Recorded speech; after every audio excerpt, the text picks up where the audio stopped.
안녕하세요. 누수임파서블입니다. 오늘은 대구 봉덕동의 그 화장실 방수에 대해서 좀 말씀을 드리겠습니다. 먼저 화장실 바닥의 그 구조를 살펴보면요. 맨 밑에 이제 철근 콘크리트가 들어가 있는 그 슬라브층이 있고요. 그 위에 시멘트 액체 방수층이나 뭐 고마스 이런 그 방수층이 있습니다. 그 위에 이제 시다지라고 불리는 사모래층이 있고 그 위에 이제 타일하고 뭐 백시멘트 이렇게 줄눈층 이런 식으로 되어 있습니다. 이 중에 그 방수 역할을 하는 층이 시멘트 액체 방수층하고 고막스인데 여기가 깨지면은 방수 역할을 제대로 못하고 이제 물이 새게 됩니다. 또 그 화장실 하수 배관을 보면은 뭐 욕조 부분이 있고요. 그리고 옆에 보면 이제 세면대가 있잖아요. 세면대 또 메인 유가 이렇게 보통 되어 있는데 얘들이 아래 위층으로 콘크리트를 뚫고 연결이 되어 있거든요. 그리고 이제 콘크리트 슬라브 층에 슬리브가 묻혀 있는데 그 슬리브가 이렇게 생겼습니다. 이렇게 생겼는데 이게 밑에서 파이프를 이쪽이 파이프가 꽂히는 곳인데 밑에서 PVC 배관을 이렇게 끼우게 되어 있습니다. 이쪽에 이때 그 슬리브가 벌어지거나 콘크리트하고 이격이 생기거나 파이프가 덜 꼽히면은 물이 새기도 합니다. 그리고 이제 PVC는 보통 이제 본드를 칠해 가지고 그 체결을 하게 되는데 그 슬리브에 꽂을 때는 본드를 칠하지 않습니다.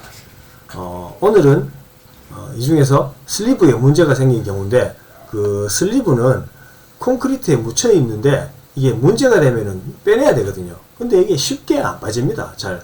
그래서 햄머 드릴로 막 위에서부터 막 이렇게 깨가지고 그래서 주위를 파내면서 작업을 하게 되는데 또 이제 배관 작업도 해야 되기 때문에 아래층 그 화장실의 천정도 제거를 한 후에 작업을 하는 게 보통이고요. 이 과정에서 기존에 있는 방수층에 손상이 가기 때문에 그 부분적으로 깨낸 곳에는 방수 공사를 반드시 해줘야 됩니다.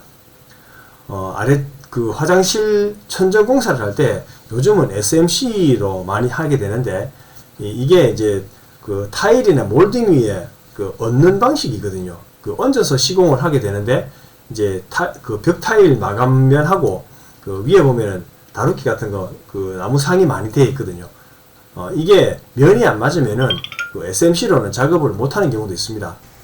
이번에 진행한 그 천정 누수 같은 경우에는 기존에 타일이 이제 덧방으로 되어 있어 가지고 그 천정을 얹을 수가 있더라고요. 그래서 SMC로 이제 시공을 해드렸고요. 비용은 고객분이 그 손해배상 책임보험을 가입을 해 놓으셔가지고 그 보험권으로 처리를 해드렸습니다.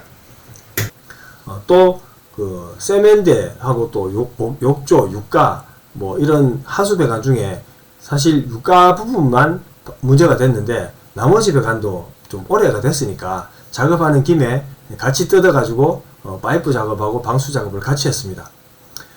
PVC 그 부속은 정티보다는 YT를 주로 썼는데 왜냐면은 이게 물이 흐른 방향을 고려를 해가지고 YT를 좀 해서 시공을 했습니다. 세월이 지나면은 지금처럼 그 슬리브가 고장이 나거나 탈이 나는 경우가 있는데 이런 상황을 아예 제거를 하기 위해 가지고 PVC 배관에다가 바로 유가를 꽂을 수 있게끔 시공을 했습니다. 보통 그 누수 탐지하시는 분들이 청음이나 가스 탐지로 수도 누수를 하시거나 그 빗물 누수를 막기 위해 가지고 또 뭐 코킹만 주로 하시거나 지금 현장처럼 욕실 방수만 하거나 이렇게 분야가 나누어져 있는 경우가 많은데 저희는 어떤 누수든지 어지간한 작업은 모두 할 수가 있기 때문에 그 다른 업체보다는 경쟁력이 있습니다. 얼마 전에도 제가 막 한참 로프 타고 작업을 하고 있는데 물어보시더라고요. 사장님 일하시는 거 보니까 되게 꼼꼼하게 잘 하시는 것 같은데 여기 이런 배관 작업은 안 하시죠? 뭐 이러더라고요. 그래서 하는데요? 이랬죠. 근데 이제 로프는 저밖에 못해서 이제 혼자 하지만은 설비 작업은 저랑 설비 전문가가 같이 합니다. 그래서 그 자리에서 또 일감을 또 땄죠. 저희 누수임파서블이 최고 업체는 아닐 수 있는데 업계에서 탑 클래스로 진실하다고는 자부할 수 있습니다. 만약에 사자 아닌 곳을 찾고 계시면은 연락하셔도 됩니다. 건강하십시오.